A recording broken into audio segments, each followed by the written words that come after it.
Look, there we are. Perfect. Now, mute that guy. Oops. How about don't share your screen?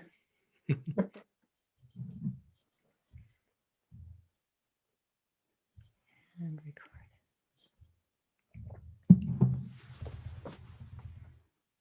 It's working. It's all working. And now the countdown. Can you hear the Jeopardy music? We should do a game show version one episode. I've always wanted to be the game show guy. So anyway.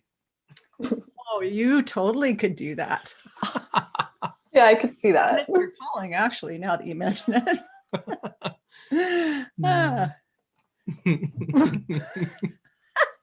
About all these game shows rifling through my head. I guess we did do Survey Says on episode 4, didn't we? Yeah. That was fun. That was the secret strategies of how to survive 2021. Yeah. That was a good one. I like that one. We're implementing them right now. Yeah. Yes. And it's working so far. It is. Right? Good things happening. Well, here we are at the divine timing. Hi, everyone. Welcome to Master Your Life, the show of insight, intelligence, and inspiration, where I ask you each episode to consider who is it you are right now and who is it you'd most like to be? What kind of life are you trying to create? What kind of human being are you aspiring to be? And is there just a little bit of space, a gap between that, where you are right now and who you're trying to be? And if so, then this is the show for you. I'm host 𝙼𝙗𝙤𝙪𝙩, and I'm joined by my wonderful co-host, Greg Bird. Thank you. How are you today? Great. We're back in studio again. This is great to be back. And again, it feels like we're on TV. So here we are. And it's I have the honor today to actually introduce our special guest, Dr. Sarah Thorne. So athlete, acclaimed acupuncturist, loves to travel. Sarah, welcome. Hi, thanks so much for having me. I'm so excited to be here, you guys. We are excited to have you. And before we get into asking you a ton of questions, though, yeah, Greg's got to share the meme of the day. Meme of the day. So, oh my gosh. So I don't know why there's extra garbage on social media today. Like extra it's just garbage? Extra garbage. Yeah. we had to surf through some good ones. So yeah. My mom's going to love this one. So this is the story of the eagle and the crow. Are you ready? So I'm going to show you like the eagle. So there's the eagle and there's the crow on its back. So it says the only bird that dares to peck an eagle is the crow. The crow sits on the eagle's back and bites his neck. And the eagle does not respond nor fight with the crow, does not spend time or energy on the crow. Instead, he just opens his wings, begins to rise higher and higher into the heavens. And the higher the flight, the harder it is for that crow to breathe. And eventually that crow will fall off his back due to the lack of oxygen. Learn from the eagle and don't fight the crows. Just keep ascending. They might be along for the ride, but they'll soon fall off. Do not allow yourself to succumb to the distractions. Keep your focus on the things above and continue rising. Meme of the day. That's a good one. It is a good one. Notice how Greg was able to actually completely rise above my crow interpretation there. I tried my best. It was nice.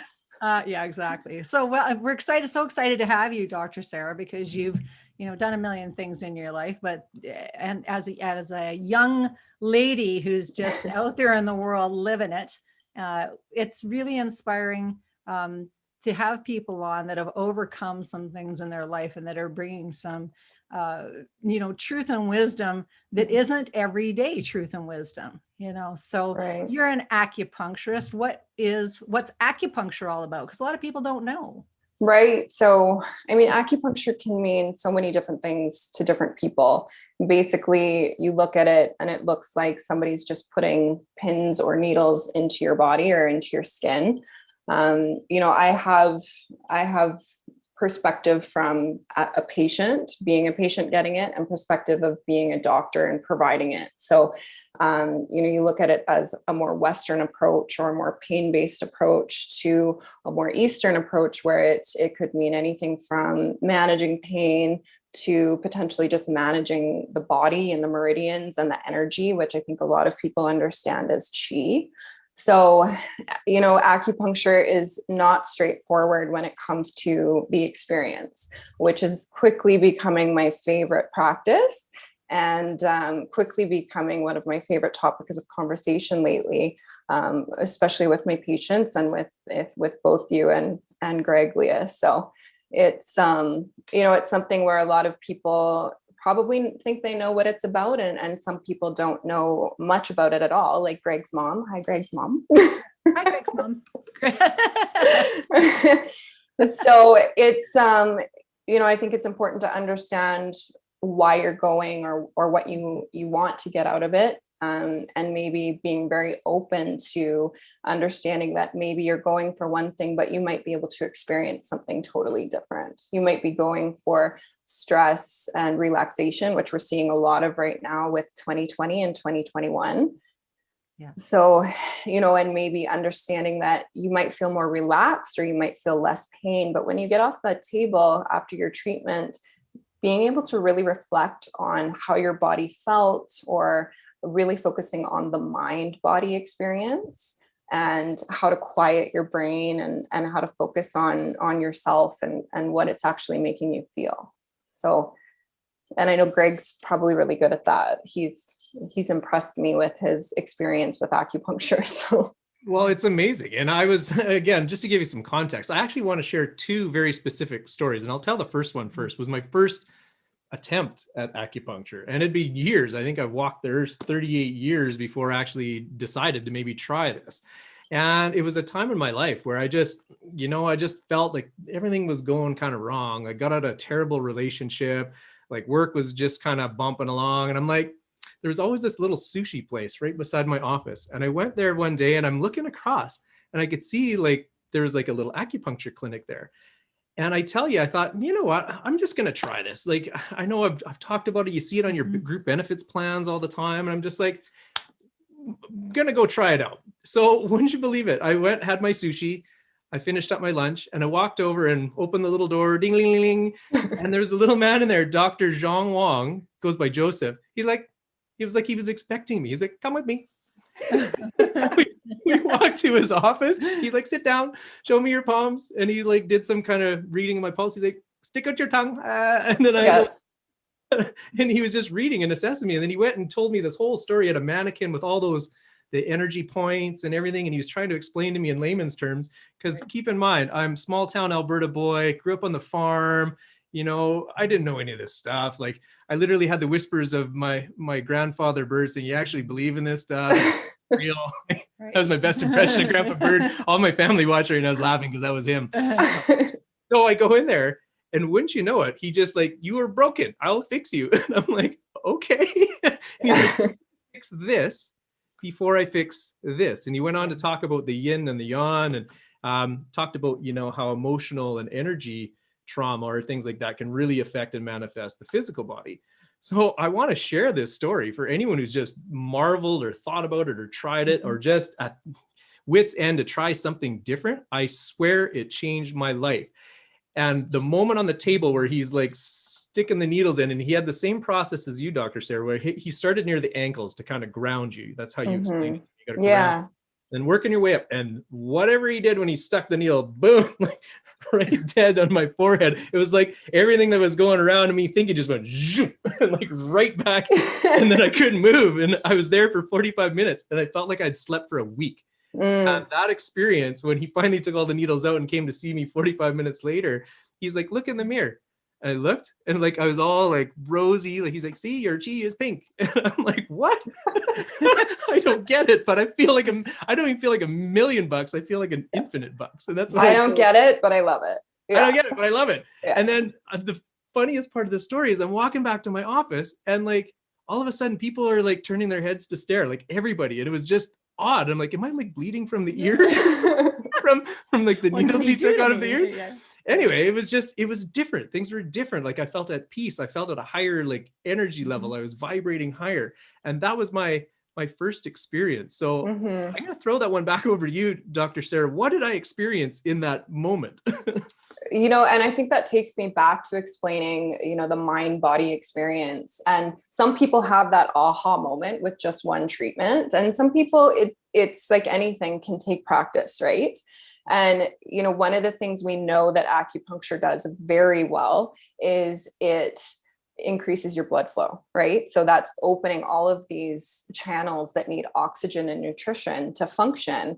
And it's amazing what that can do to your body. And when it gives you blood flow to the brain or your conscious thought, or brings you down to a calm level where you can actually shut off that conscious, it's less about what you're thinking about your day or your life and more about what Greg just experienced, where, he does actually a really good job of putting it into words, but you probably couldn't put it all into words because it was a feeling. It was Yeah. more than a feeling, just like the Boston song. Yes. Yes. Sorry, there's me throwback to rock and roll. Always a throwback to rock and roll. Yeah. There you But go. I mean, when you approach it from a traditional Chinese medicine, or an Eastern way of treatment, we look at it as energy or more of life force, right? And and then I have that other side of me, which is more my official training, where it's more of the Western approach as a medical professional. And so, there's a few ways of explaining it, and I'm starting to really go down that pathway of wanting to understand more of that, feeling side of it, and take the science out of it per se. Not disregard it, but to just have those experiences with people like you had, and I that think it's connection. Yeah, and I think it's really great where you're explaining that you have a Western training background and also the Eastern side of things. It is hard for people who are coming in for treatment to actually be able to take the leap from going from Western medicine to Eastern approaches. And so just for people, a little bit of understanding is that Western medicine is very biomechanical. It's like, if this part hurts, that's the part you're going to go in and get treated. If you have a headache, we're going to give you some pills for that. Eastern medicine is really more about no pain, and how are you feeling? How's your energy? How is your chi? So you don't need to go for 5,000 tests necessarily. It's to take a look at a couple of things and then ask you how you feeling, like how's your sleep? And then they actually listen to your answer. If you say my sleep isn't good, then they go, oh, well, what's going on with that? And then if you're and if your energy is, if your sleep's good and your energy is good throughout the day to do the tasks that you need to do, then that's considered that your energy is good. But if not, then that's what they look at. So it's not like, oh, let's send out 5,000 tests. It's like, let's figure out your energy, your chi, your prana, it's your life force.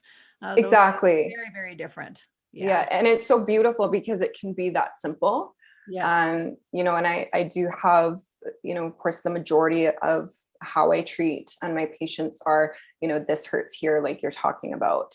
But what, I don't necessarily sit there and explain the entire science behind it with every patient. So, you're still feeling that blood flow, and you're still feeling that energy that it gives you. And, regardless of everyone's experience or how many appointments it takes for whatever you're coming for, people often will get off the table and just feel happier, because it's really affecting, our natural hormones, our happy hormones, our serotonin. It's increasing our serotonin levels, and really focusing on the effects of endorphins, right? So our natural painkillers.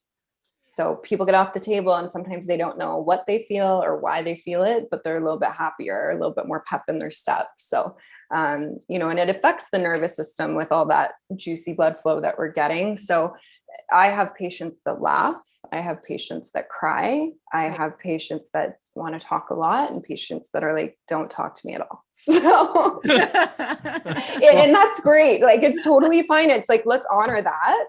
Right. And let's just see, let's focus on that. And how can that make you feel? And especially in a time, I know we were talking about this the other day, Leah and Greg, with, how busy the world is right now, and how many people do acupuncturists see right now that are just stressed or focusing on, anxiety, depression, mental health, right?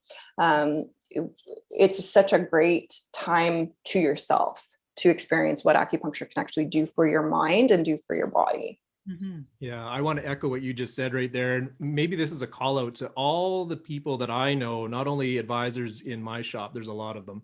If they're ever feeling this pinch, but this goes to anyone that's been Mhm. through 2020, whether they have a sales job, whether they lost their job, whether we talked about the compression in the family, the decimation of the family unit. Yeah. If you're looking for another treatment or another solution, I would highly, highly, highly encourage you to reach out. And just how I identified my one is again, I saw Jean Wong when I first saw him. I'm like, there's something about him. And then same thing with you. I was in just getting a massage and chiropractic treatment, and you walked by, and I know Dr. Mark had mentioned that he had added you to the clinic, and I'm like, Mhm. aha, I saw the same thing in you that I saw in Joseph. Well, thank you. So I thought, you know what, I'm going to try this out again and again. After the treatment, it was just like that whole energy level came back. Yeah. So, and one neat thing, the very first treatment, you were sharing such a really inspirational story. So I want to just rewind the clock. Like, you're a bobsled athlete and all around athlete. I want the audience share a little bit about that story and how did you get into what you're in today? Well, so my whole life, I've basically, been an athlete, varsity soccer, varsity volleyball. And that was really my path, was just, I wasn't so focused on the education or the career, but it was, hey, where can I go that I can play the most top, team I can. So when I was graduating from my undergrad, I was terrified because I was like, how do you compete in sports? What do you do next? And people are like, well, you get a job. And I was like, oh, okay. So That's what?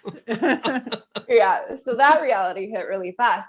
And I had a professor that was one of my business professors. And he said, well, I was going to school in Nova Scotia. And he was like, if you are going back to, live in Alberta, in Calgary, why don't you try out for the bobsled team? They're always recruiting female athletes, just to, get more depth in that program. And so it kind of started out as a big joke. And of course, everybody talks about Cool Runnings, the movie. And, I was like, I think I'm really going to try. And much to my parents' dismay, I've always been a bit of an adrenaline junkie, right? So I tried out for the team and they told me I was too small. So when you tell me that I can't do something, I'll probably try really hard to do it. And so I got a coach and I gained a bunch of weight and ended up making the national development team, which quickly led into the next steps of making the Europa Cup team and getting to compete on the stage in Europe. So that comes with a few injuries because I had never really lifted weights before, let alone, gone down a icy slope at 148 kilometers an hour, which was the fastest I think I ever went in Whistler. So it was something where your team chiropractor, whom also does acupuncture, became, a really integral part of your team. So that led me to, stepping outside of what I thought a career could look like and thinking, well, this could be a really good fit for me. So, as Vancouver Olympics came and went and I didn't make the racing team there, it became something where I applied to chiro school and did acupuncture at the same time. So that kind of led into where sport became the best thing I could have ever done, because your education is kind of next level speed and weight in terms of just how busy you are. So that led me down that pathway of acupuncture and chiro. Yeah, very cool. Very cool. It's funny, the athletic thing, we all share that in common. Greg was a, pretty elite athlete also. So was I.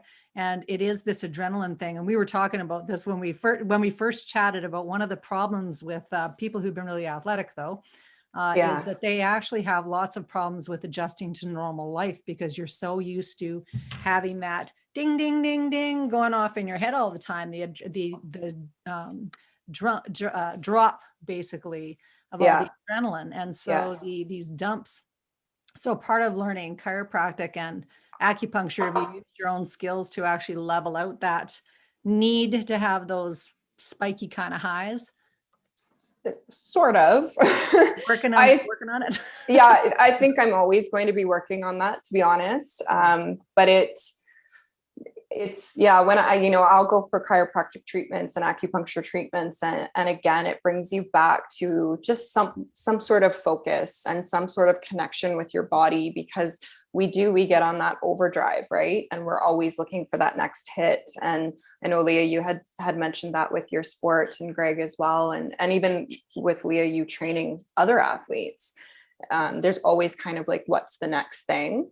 And so I think, if we're being honest here, that's always going to be a work in progress for me. And it always turns into being about something like, as I'm getting older, it's about, what's next in terms of my career. How can I further that acupuncture outreach or that chiro outreach? And then I think my internal battle right now is having a very creative side as well. So a kind of a scientific business side, and then the other side is just very creative. So it's probably allowing me to have that time to focus on how do you proceed. Yeah. We've got joking about our doctors growing up in our little small town of Viking. We had the greatest Irish doctors ever. Yeah. We had another doctor that actually did acupuncture, Dr. Bennett, I believe it was. Yeah, Dr. Bennett. That's where the conversation went, because I love having coffee with Mom, and I asked her, I said, what would be interesting for you to hear on the show, like from a wellness perspective or health? And she's like, I've always wanted to know about acupuncture. And then we got talking that Dr. Bennett was probably the one that referred her when he may have. Yeah. I don't know if he had the practice in Viking, but he definitely moved when they moved from Viking to Edmonton. That was what he was doing. So long time ago. Yeah. When the earth was green. No, When when the earth was green. It's our other song of the day. But I think it's important. I want to share another story. So I traveled to Houston, Texas around January of last year, and I come back and I was so sick. It was like I had the flu crossed with the strep throat, but I went in for testing. It wasn't strep throat. So here, lo and behold, this whole COVID thing hits in March, and the world starts to know what this global pandemic is about. And I could have sworn I had COVID. So I went to go see Dr. Zhang Wang, and I went in there for my assessment, and same thing. He made stick out my tongue. He did, but then it really baffled him. He's never seen this before. So he was really taking time to assess me. It took a good 45 minutes. He even drew like little grids like on my radial pulse on both sides, and he's like, feel this. And he's like, this is not right. He's like, I need to fix you. Like, you're broken again. He used that. No, you're broken. I need to fix you. Yes. But if that was COVID, and again, there's no way to test it if I had it back then, if it was, and I swear all the symptoms that we've heard about what COVID is, I swear I had it. And wouldn't you know it, after one treatment, the headache, the sore throat, the sinus problems, everything that came with it, the heaviness on the chest, the next day when I woke up, no word of a lie, I can't make this up, it was gone. No medication, no nothing. I felt like infinite bucks again, not $1 million, infinite bucks. So if there was something to be said about that experience that set me off, then by the time actually the lockdown had happened, I'm just like, I think I had that thing. Yeah, I'd have had that thing. And acupuncture, I swear, fixed it. So that's my testimony to the world for your practice. If that indeed is what helped realign me and my energy to heal myself and my body, it worked. So I just wanted to share that, because then fast forward the clock, I haven't been sick since. When I met you, Dr. Sarah, it was just more of, hey, it's kind of like getting a wheel alignment in a truck. Yeah, but I love how you explain it, right? You're like a little top up. If I'm a little broken, I'm not totally broken. I just need a little bit of a, and that's where I came to see you. We haven't used those words yet. You're not totally broken. But I love it when you come in, because you say, I just need a little top up, and you know that. And I think that becomes part of the practice where, people, you can feel when you're a little off, or you can feel when you need, preventative or maintenance care. And, depending on how you look at it, regardless of how you look at it, your body is really good at healing itself. That's just a fact about the human body. Yeah. So, if we can give it something, so, where it's very non-invasive, to top that up, like you say, Greg, it would be wonderful if people could be, open-minded to trying it. Because I will say, I was once in the position too, where a total fear of needles, and I transfer that to acupuncture. And I had an initial, I think it was my very first acupuncture treatment, wasn't the most positive experience because I had a lot of anxiety that I had created on my own around the treatment. So, but I went back and now I'm providing it for others. So, it's definitely something where I would love for people to know that it's not painful. It's just it's a great way for your body to use its own mechanism of treating itself and healing itself, and using its own immune system to get stronger. And there are so many other benefits that everyone will experience on an individual level too. Yeah, it's incredible, really, when you unleash your own energy, how much there is there to heal everything from the inside out. Yeah, exactly. Yeah.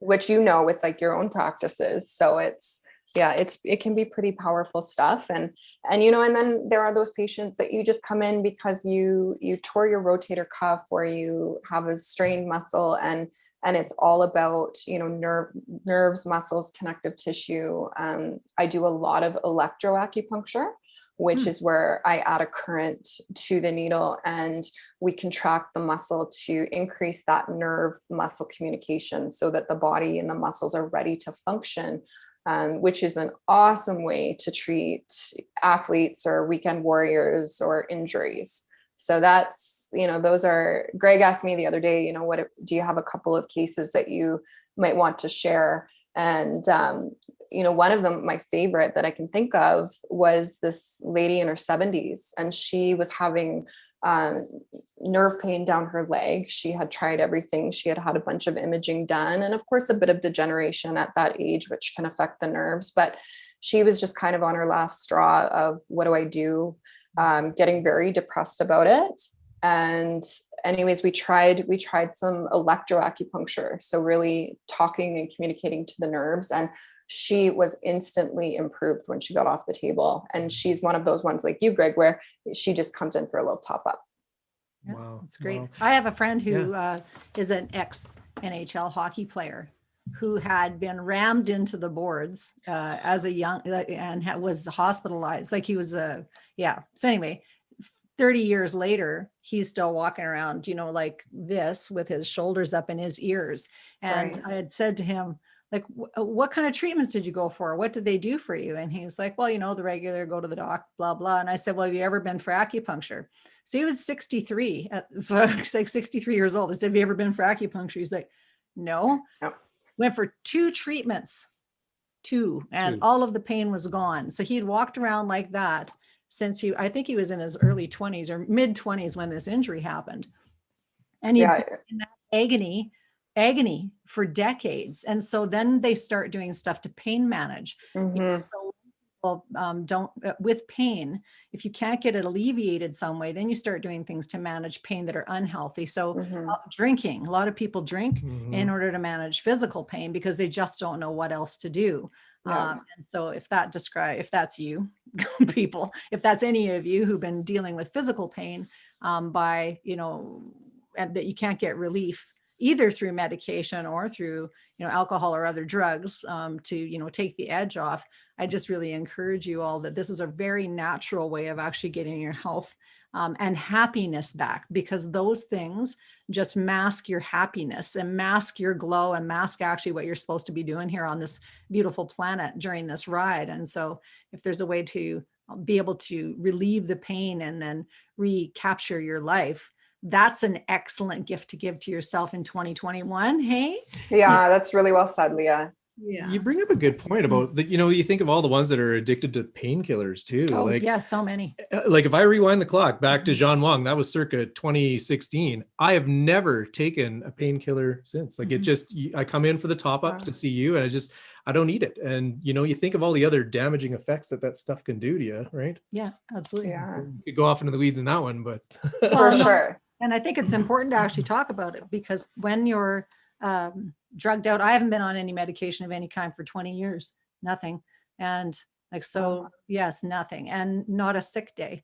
So either not a headache, not a stomach ache, nothing that hasn't been sports related. Then I'll maybe have some physical pain, but other than that, nothing. And so when people go like, how can you actually be well all the time? well, because I decided I was going to be well without medication, and that there's ways to figure that out. But for me, Qigong has been a big benefit in my life. And, moving out of the athletic world where mechanically my body at 45 years old was going, you can't keep doing box jumps and burpees, Mattinson. Like, time out. Yeah, exactly. That's right. And so I say there was life before Qigong and then life after Qigong. And Qigong is energy mastery. So for people who don't know what it is, it's energy mastery, but it's in the field of Chinese medicine, and as is acupuncture, as is massage, so and as Chinese herbal medicines.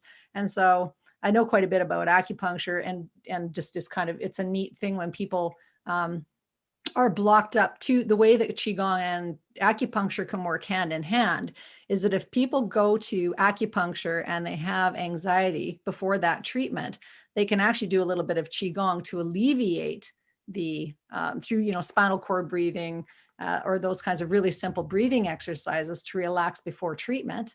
And then after the acupuncture, if their bodies are feeling a little bit better, they can do a bit more of a Qigong practice, because their body's fluidity is better, their mobility is better, their movement and their energy is better, so they can actually be able to do more things. I've had clients who've been able to actually get off of all kinds of other treatments, chiropractor included, because they've done acupuncture and Qigong together.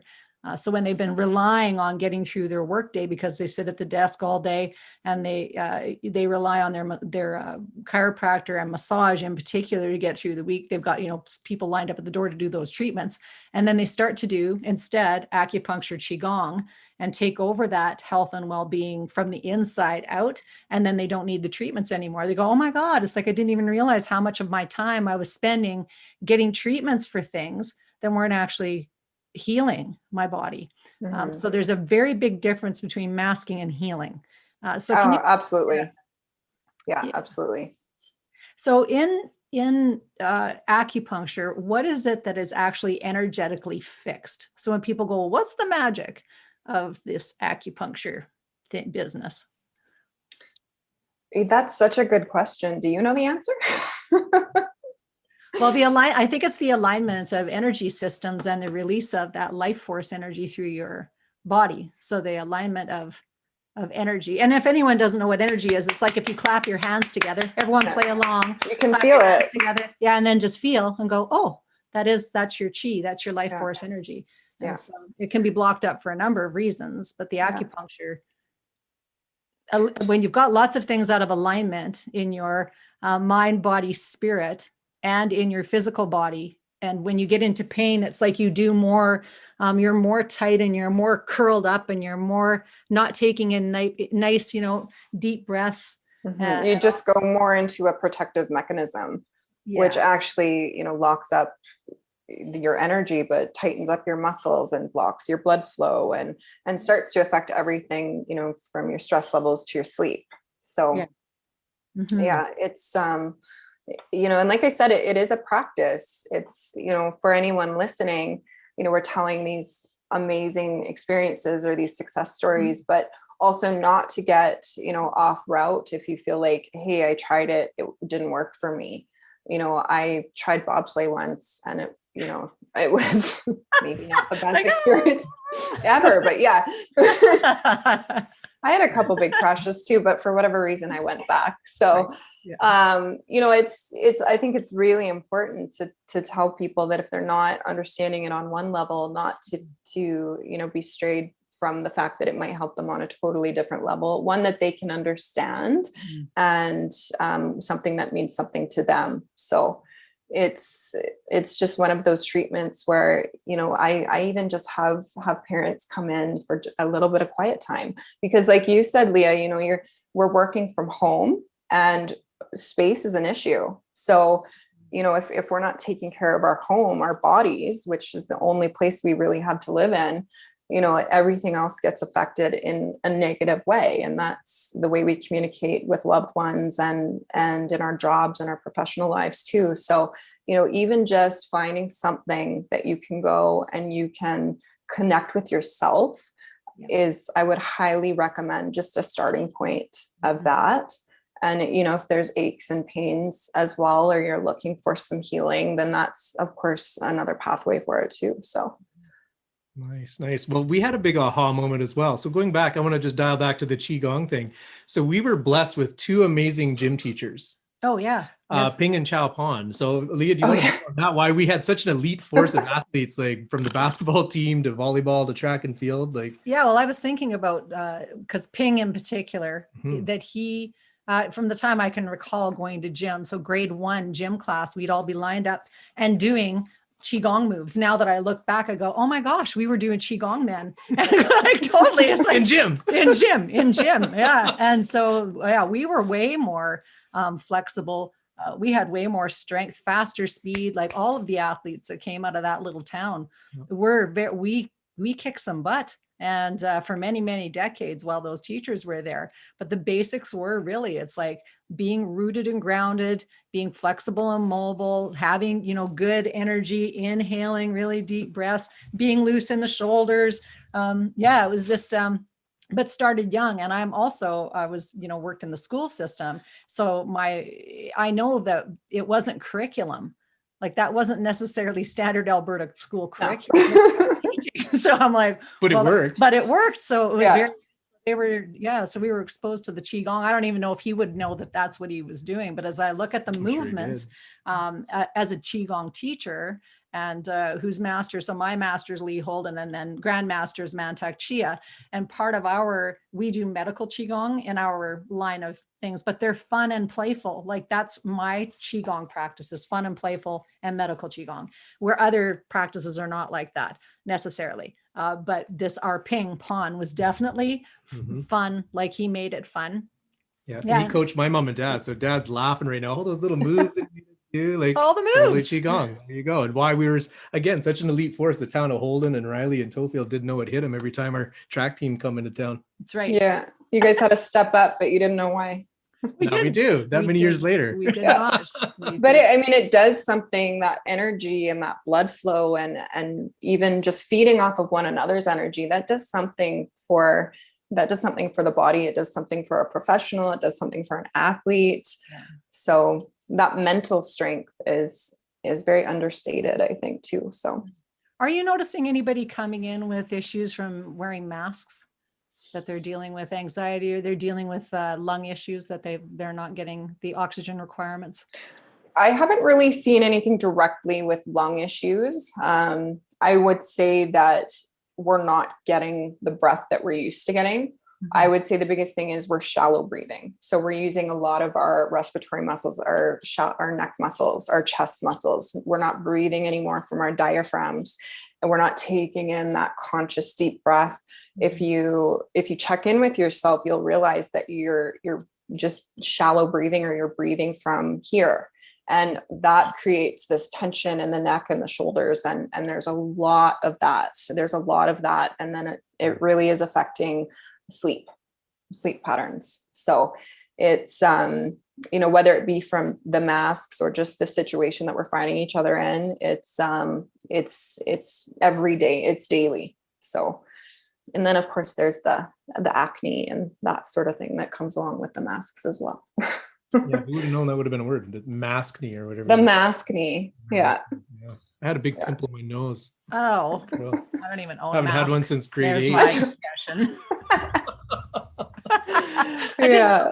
Hang on. So on my other treatment too, now I'm going to rewind the clock again. So I'm sitting there lying, I got like pincushion Greg here on the table, and I'm just like totally zen right out. But I got to hear some more of your story. Like you had a really kind of neat trip. And you mentioned one place that I've always wanted to go. I don't know why I'm drawn to go there, but Machu Picchu, Peru. And you got to go. And that was how long ago? I think it was back in 2017. I went, and that was way out of my comfort zone, and I would recommend it to anyone. I was going through a really hard time. I guess it was probably a breakup at the time.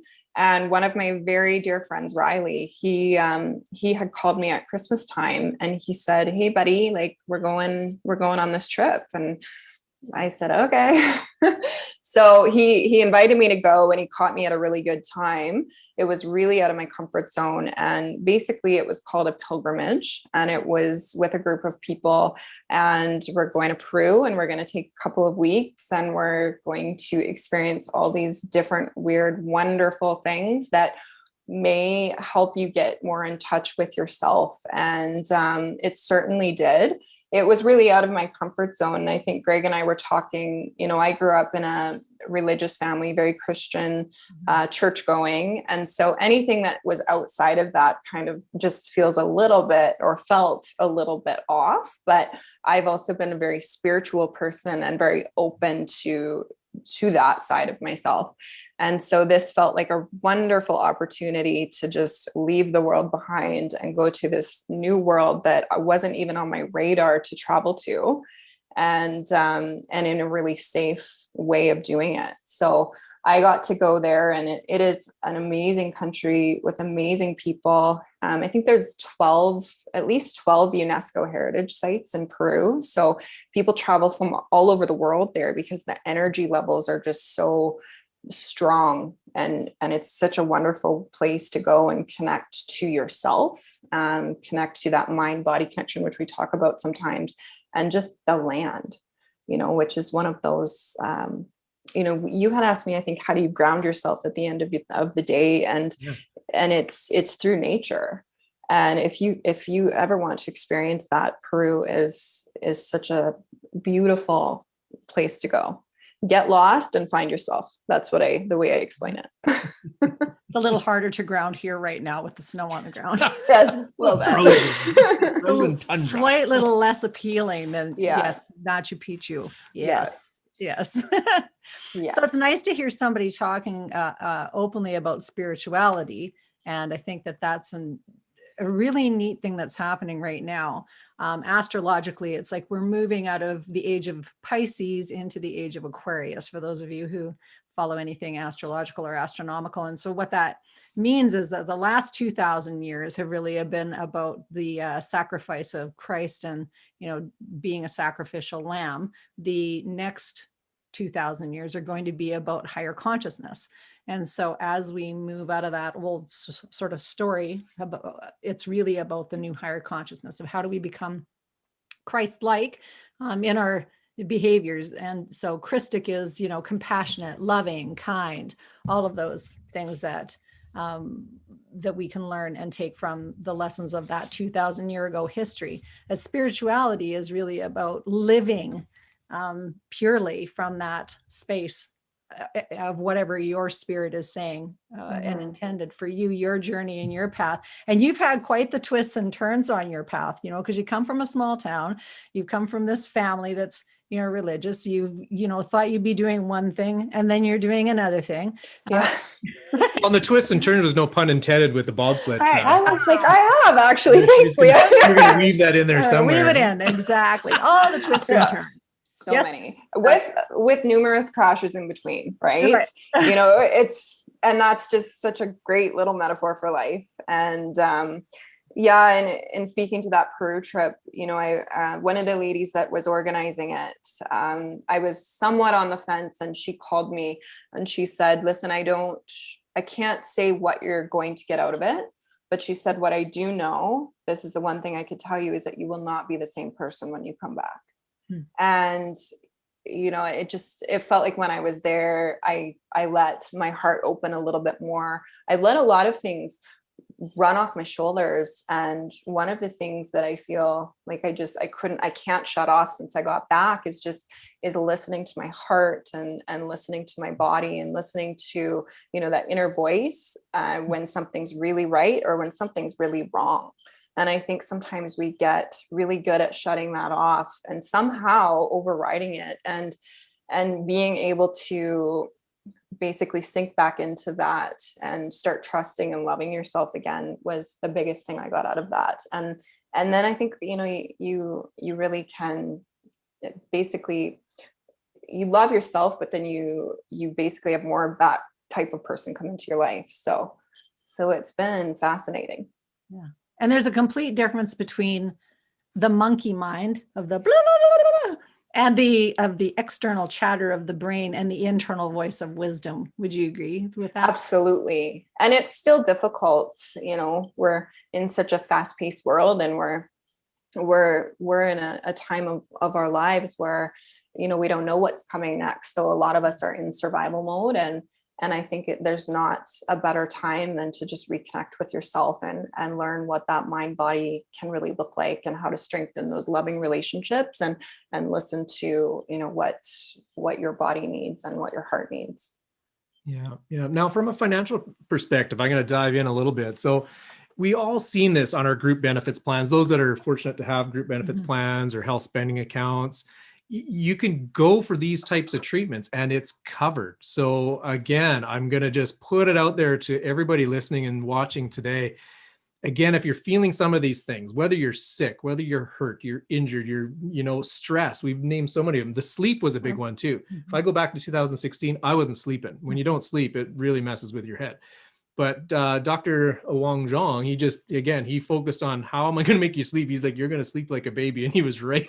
Whatever treatment he did, oh man, it was like 9 hours of solid, like deep sleep for the time after. And he's like, come back again, 2:30 next week. And again, come for a tune-up. But again, it was just, I was so fascinated. So again, telling my story, small town, farm boy, played hockey all his life, and then tried this so many moons later. It was so neat to experience what I experienced, and how I just come up for my ongoing treatment with you, Dr. Sarah. It's just, again, just that little bit of top up of energy. And I can feel when I leave that clinic, it's just like buzzing again. And that's the only way I can, word I can use to describe it in my layman's term. Yeah. That's a good descriptor. Yeah. Yeah. Yeah. And I think too, like, just to speak to that a little bit, it's, it's important to maybe get a, referral. So maybe not just randomly picking somebody out of the phone book, but, it's important to know who you're going to and what their background is, and making sure that you connect with that practitioner, and that on a level of trust too. So. Yeah, good. And is there any results for people who are suffering with neurological problems that you can maybe state or talk about? People who are maybe confused, people who are having trouble with decision making, executive functioning things, mood.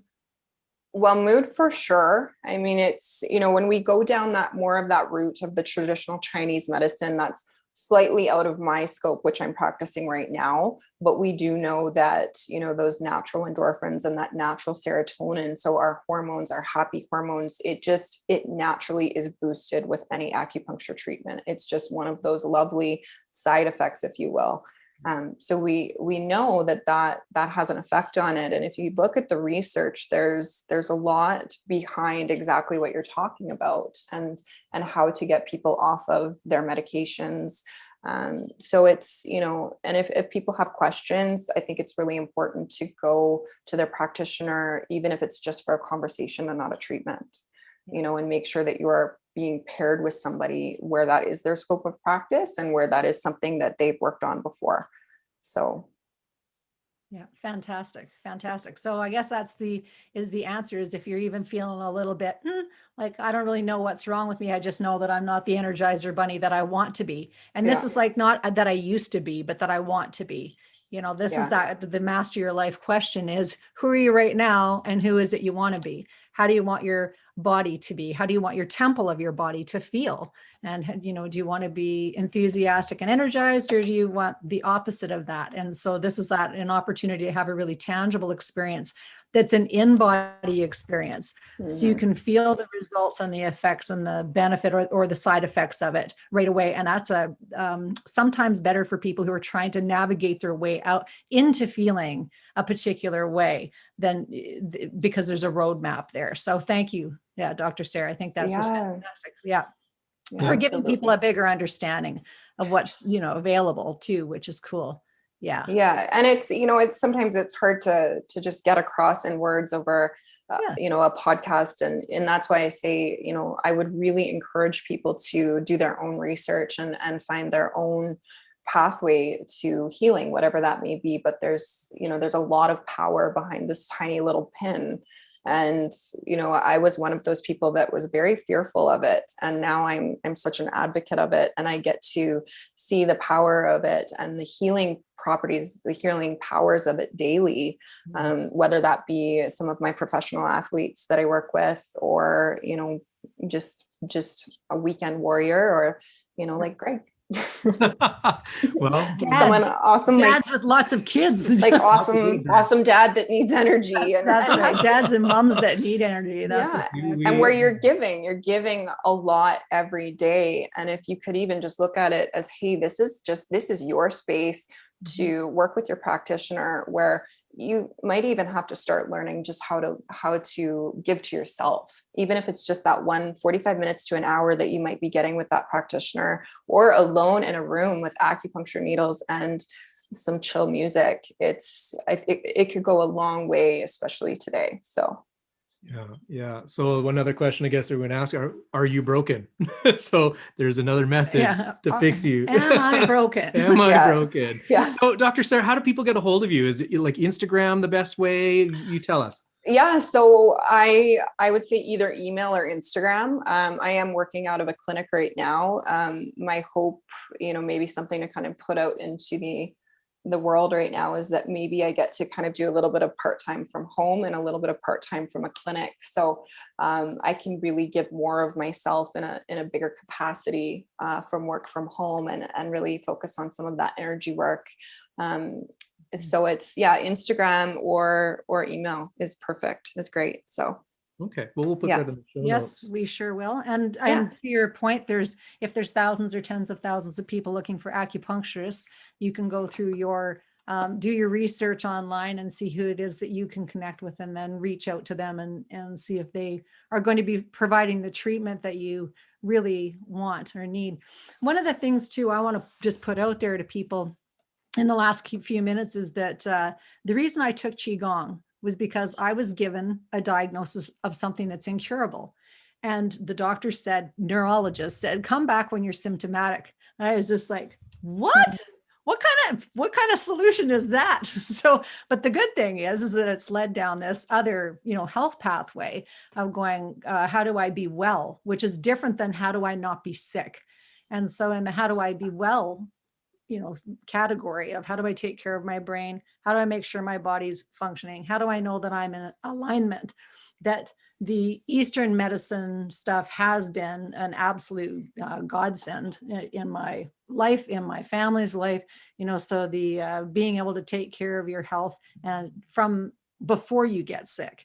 Is another thing. I think that going to acupuncture, when you start noticing things are not quite right and you can't quite figure out what it is, it's just another way of getting feedback from somebody else. Because when you're trying to understand what's going on with your body, it's hard to do that if you don't actually know how to communicate with yourself and how to really observe what's going on. But when you're in a dialogue with another human being, which is what an acupuncturist can do, is that they would be able to say to you, like, how are you feeling? And then you can report, and then they can continue to ask questions. Where if you're just doing that on your own, sometimes you're not honest with your own answers. Sometimes you don't know what's wrong with you, because it could be a mental thing, it could be emotional, it could be a physical thing, but it's hard to diagnose yourself. So it's a really good, a good way to get feedback from somebody that is practicing like from a bioenergetic perspective versus a biomechanical. You're bringing both to the table for sure. But if someone's going to just a straight up acupuncturist that is only doing the Eastern side of things, they'll only be bringing the bioenergetic thing. So it's just, it's an interesting juxtaposition. Right? Yeah, but it's such a good point, Leah, is, understanding the wellness side of it, right? And we only know what we know. So when we get to talk to other people, and I get to speak with you two, I've already learned so much from both of you. And so it's so important to, get out of that comfort zone, because that really is, as cliche as we've probably all heard it, these wonderful things await you at the edge of your comfort zone, whether it be traveling somewhere else or hurling yourself down an icy slope, right. Or going for more education where you're learning something brand new that can really help towards, your health and your wellness, your overall well-being. Because the body is so powerful. It has so many capabilities of self-healing, and it's just tapping into that natural resource. I couldn't agree more. Well, I've been made a believer over these last several years, and that whole glow you see, that's real. Yeah. And the glow that I see with you, that's real. And again, it's just tapping into that whole, see, it's not a halo by any means, but it's a glow. It's not just your lighting, Greg. Not just my lighting. Cover, Jerry, cover your ears. It's his halo. Yeah. So good. So much fun. So much fun. Always fun in the studio. It is always fun in the studio. So any kind of things that you would recommend, kind of last minute thing that you would recommend for people that they could do on their own to find an acupuncture point that they could use to either alleviate stress or, practice a little on themselves before they come in to see you? Yeah, well, one of the things for sure is, before you even get into an acupressure point or an acupuncture point, is just focus on your breathing. If you even have 10 seconds in the car, or, if you're driving from A to B, is just sit up straight and roll your shoulders back and just understand what it's like to take, even just count out 10 deep breaths from your diaphragm and really fill your lungs and then breathe out. So in through the nose, out through the mouth. And remind yourself, if you think of it, just throughout the day, give yourself 10 breaths in that moment. And we'll realize pretty quickly, how good that feels, but also how we're actually not breathing. So, that's such a good place to start. And then, once you start to learn or maybe research acupressure points, one of the ones I talk about the most is large intestine, or LI4, which is just in between the thumb and the first finger there, and putting some pressure in through those points. And it's probably going to be really tender, and it's probably going to be quite sore on people, but that's a really good one for headaches, neck pain, stress relief. So it's also just kind of makes you aware of touch, and almost, when we're talking about grounding, is just holding that pressure and breathing. So it's so understated, even just the power of touch, or a treatment where you're getting that interaction with another human, especially right now. So yeah, especially right now. That's exactly right. Yeah. Exactly right. When people are doing belly breathing, just encourage you to put your hand on your belly and feel it expand like a basketball. Again, because we've been so encultured to hold our breath and suck your tummy in. Don't let anyone see that you've got a belly, for God's sake. That kind of thing. So we want to see your belly when you're breathing. We want to see. If we don't see your belly, you're not doing it right. So. Doing it right. And a lot of people will say to me, wow, Leah, it's like I've been reverse breathing for my whole life, for the last 30 years. I'm like, yes. So, and isn't that amazing? Like something as simple as breathing that our body does without thought. It's amazing. It's something that simple where we're just not doing it properly, and it can give you a lot of relief and a lot of realization of, what's going on in your mind, and how do you quiet that down, and what do you want? Like you were saying, what do you want from your life? What's next? Mm-hmm. What's next? Because we're creative beings. We're meant to be creating. And when we're caught in that mind spell of shenanigans, we're not creating anything. We're just spinning around in a big old whirling disease of unhappiness and such. So it is a really excellent way to get grounded and to find your traction again, and to get navigating through your life. So what is beautifully next? put? What is next? What is next? Oh, what's next? I can't even say out loud what's next on this episode. Tell us. Well, we always end with a song of the day. Yes, and this one actually hit on my drive over to the studio here to record today. And I thought it was perfect to talk about energy, light, everything. And it's actually by an old rock band, Honeymoon Suite, called Stay in the Light. And it was I just cranked it as I was driving here. I'm just like, okay, now I'm ready. Show on, 3:00, I'm ready. So talk about energy levels. So here we go. This is how we're going to close out the show. Stay in the Light by Honeymoon Suite.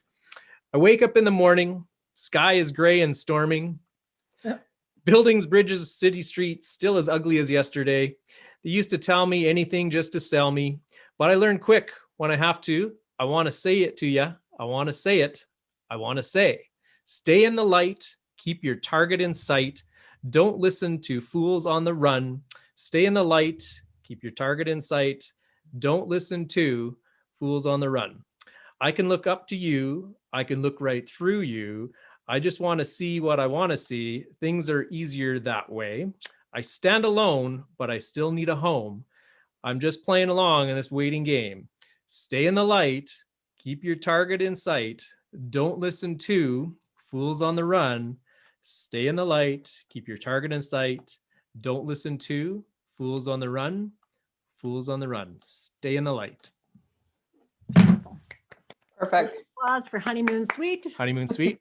And thank you for Dr. Sarah Thorne for gracing us with your presence. Well, thank you guys so much for having me. It was such a treat to be able to do this and talk with you guys and step out of my comfort zone again and do my first podcast and Zoom. And Zoom. And Zoom. Yeah. Learning it all at one time. That is so Yeah. Well, we're going to just say thank you so much again. And Greg, thank you for doing this Monday morning show or Monday afternoon show and consistently bringing it about how people can spend their resources to having a better life and creating a better life for themselves and their family. So thank you so much for that. Invite everyone to love yourselves, love each other, mind your minds. That's all for us. Bye for now. Bye. Bye. Bye.